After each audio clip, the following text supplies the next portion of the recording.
Donald Trump se encuentra en un estado de pánico como nunca antes lo hemos visto. Literalmente este es un hombre desmoronándose ante nuestros propios ojos. No solo físicamente cuando se deteriora, no solo mentalmente como vemos que este cerebro no le funciona bien, sino porque está constantemente enfrentando un escándalo que evidentemente nunca va a poder detener. Él no puede encubrir este escándalo de Jeffrey Epstein y esta es una de las principales razones por las que Donald Trump sencillamente está perdiendo la cabeza. Todo esto lo hace muy públicamente en un colapso que tuvo dentro de Truth Social.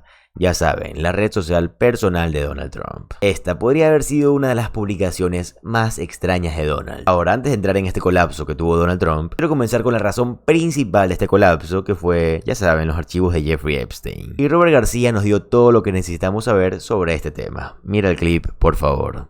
Look, let me just begin by saying that these last couple days, spending time with the survivors, them sharing their stories directly to us, not just at the press conference, but also behind closed doors, has been first incredibly difficult to hear these women essentially being re-traumatized by what's happening, but also to see their courage and their strength, I think has lit a additional fire within us to really seek and get justice for these women who at the time, many of them were girls and teenagers.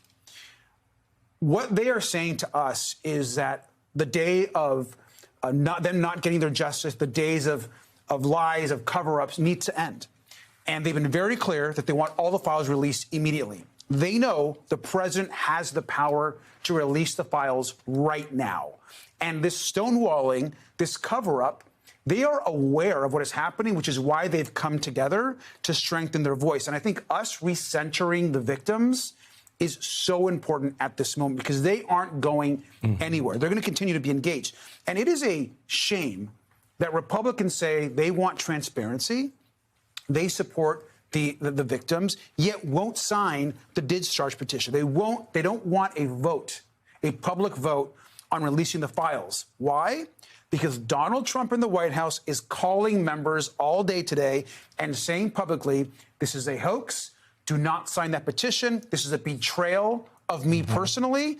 And Donald Trump is hiding something. This is a cover-up that is being directed by the president, and we're not going to stop till we get the truth. Yeah, it really feels like, especially the way the White House is weighing in today, and yesterday over the last 24 hours, it's not just about the Epstein files. This is also about, the executive versus the legislative, the power. Like, I think that the White House has been successful previously, strong-arming Republicans that you work with to do their bidding, and now they're seeing a little bit of pushback.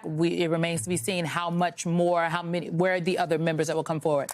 Questions about the meeting that lawmakers had with the survivors, because just for folks out there to understand, there was a rally today and there was a press conference, but separately they met in a bipartisan way with the House Oversight Committee. I don't want you to detail, obviously, their names and specifics, but can you characterize those conversations? What new did you learn? Did they name names in that meeting? Well, I'll first say that there was a bipartisan meeting that occurred. There have also been other meetings and conversations that have happened over the last few days. And so myself, others have also had some one-on-one conversations. We had the roundtable. I will tell you that the women that came and spoke at that roundtable were powerful. They were moving. They were angry, and it infuriated us as well.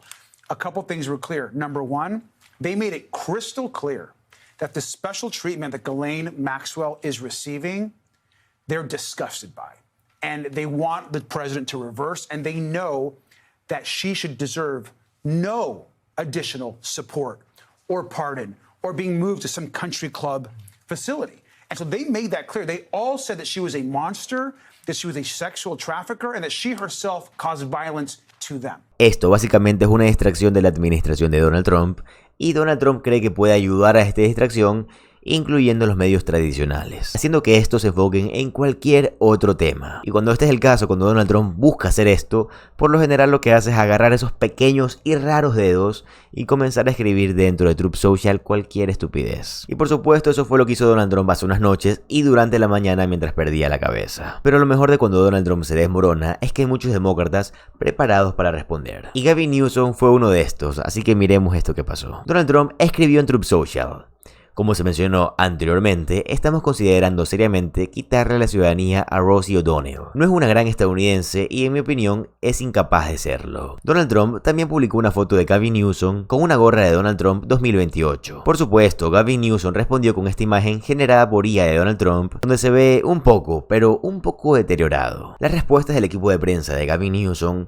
considero que son exquisitas. Y sinceramente esta imagen de Donald Trump no se aleja tanto de la realidad. Podría serlo considerando lo que hemos llegado a ver de sus tobillos o de cómo sencillamente se está desmoronando cada día más. También es importante entender que el caso de Jeffrey Epstein no es lo único que tiene totalmente preocupado y en pánico a Donald Trump. Él está preocupado por las batallas que tiene que enfrentar por todos los frentes. Y esto incluye a la ciudad de Nueva York, donde Donald Trump está trabajando arduamente para ayudar a Andrew Cuomo para que derrote a Zohran Mamdani. Está tratando de ofrecer acuerdos favorables nuevamente a Eric Adams en forma de un puesto dentro de su administración. Él lo que está haciendo es preparar a Andrew Cuomo para que pueda estar cara a cara contra Zohran Mamdani. Que obviamente, no sé si ustedes han estado viendo las encuestas de Nueva York, pero es muy improbable que Zohran Mamdani pierda. Pero aún así Donald Trump quiere intentarlo. Zohran Mamdani habló con Chris Hassel al respecto de esto. Así que miren este clip, por favor. I think it's outrageous. And I think oftentimes in a race such as this, it's tempting to think of this solely in the question of how does this impact the race? But this is an affront to our city's democracy. This is an affront to the values that make so many of us proud to be Americans, that we could choose our own leaders, not that our leaders pick themselves or their friends. And we're seeing in this time when Donald Trump has taken snap from hungry New Yorkers, has passed legislation that would throw millions of New Yorkers off their health insurance, that we have Democrats in Andrew Cuomo and Eric Adams working with this administration to try and subvert the will of Democratic primary voters right here in New York City. Is there a Democratic argument that there's some problem with this split field of four candidates that ends up with a person being the mayor of the city with 40% of the vote? Like, is there, because we have, we had the ranked choice voting in the primary, which I think is an important thing. You've now got this very weird situation where the next mayor might win 35, 40% of the vote. And there's a question about what that would mean for that mayor's representative ability in the city. I don't think any of those questions are motivating Donald Trump or that's fair. Thinking about the actions that they take. And I think that if this was just a question of am I going to face three candidates or one candidate, I wouldn't have concerns. I'm just as confident of beating Andrew Cuomo today as I was yesterday.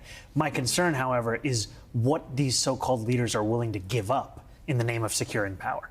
That is why so many New Yorkers are turned off by our politics, because they see no relevance of their struggles in the conversations that are taking place. There's reporting over the summer that there was a phone call between Donald Trump and Andrew Cuomo, previously undisclosed, reported by the Times August 6th, that Trump spoke about the race directly with Cuomo, an old associate and foil, according to three people briefed on the call who were not authorized to discuss it.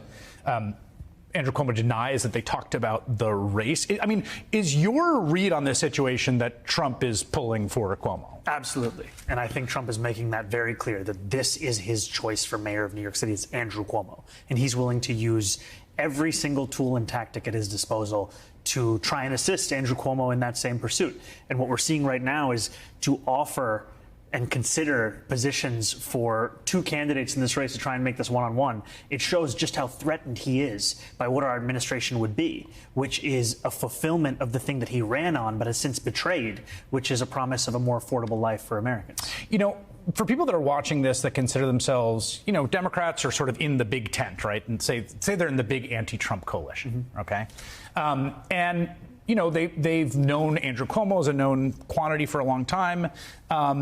And there's a feeling right now as they watch sort of Governor Pritzker in Illinois and Governor Newsom and, mayors in Chicago and D.C. and Baltimore deal with this sort of Godzilla-like figure, right, who's sort of wreaking havoc all over the places, that we need someone who's strong, who's experienced, who can go toe-to-toe, who maybe is kind of a tough guy. And this Zohran Mamdani seems like a nice guy. He seems charming. He's 33 years old. Like, do I think that's the guy that can go toe-to-toe with the threat that is Donald Trump, as opposed to Andrew Cuomo, who's really been around the block? Let's take the example of California.